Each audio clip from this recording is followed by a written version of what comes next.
Hello বন্ধুরা, তো চলে আসলাম আজকে একটা নতুন ব্লগ ভিডিও নিয়ে তোমাদের সামনে দেখাতে যাচ্ছি যে আমি কীরকম জায়গাতে দাঁড়িয়ে ভিডিও বানাই। এই যে দেখতে পাচ্ছ আমার স্ট্যান্ডার্ড 3, আর এই যে আমি এই জায়গাটায় দাঁড়িয়ে আজকে ভিডিও বানাবো। চারিদিকটা খুবই সুন্দর, তার সাথে সুন্দর হচ্ছে সূর্য মামার তাপ। দেখতে পাচ্ছ প্রচণ্ড প্রচণ্ড রোদের তাপ। আমি এই রোদে দাঁড়িয়ে ভিডিও বানাবো। কি বলো তো, বিকেল টাইমে ভিডিও বানাই অবশ্য, কিন্তু বিকেল টাইমে দুদিন ধরে মেঘলা মেঘলা ভাব, যে কারণে ভিডিও ভালো পরিষ্কার দেখাচ্ছে না। তো আজকে এই জন্য এখানে ভিডিও বানাবো। খুবই রোদ এখানটায়, 2 মিনিট দাঁড়িয়ে থাকা যাচ্ছে না।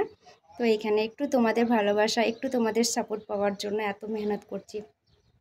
তো প্লিজ বন্ধুরা একটু সাথে থেকো, তোমাদের একটু সাপোর্ট আমাকে করে যেও, কারণ তোমাদের সাপোর্ট আর তোমাদের ভালোবাসা ছাড়া আমি কখনো ইউটিউবে এগিয়ে যেতে পারবো না।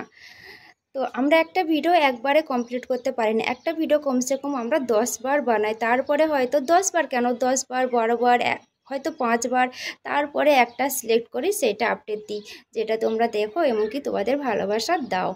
তো সেই জন্য বলছি বন্ধুরা, প্লিজ প্লিজ প্লিজ একটু সাপোর্ট করো, একটু ভালোবাসা দিও।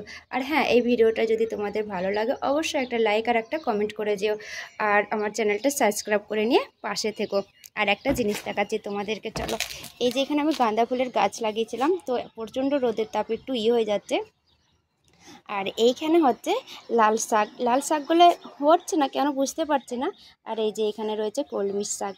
আমি এখানে এই দুটোতে এই গোলাতে চাষ করে ফেলেছি, কারণ আমার চাষবাস সবজি চাষ খুবই পছন্দের একটা, মানে চাষবাস আমি খুবই ভালোবাসি। আর চারিদিকটা দেখো খুবই সৌন্দর্য। আর এইখানে আমি ভিডিও বানাবো, এই স্ট্যান্ড। তো অবশ্যই চ্যানেলটা সাবস্ক্রাইব করে পাশে থেকো।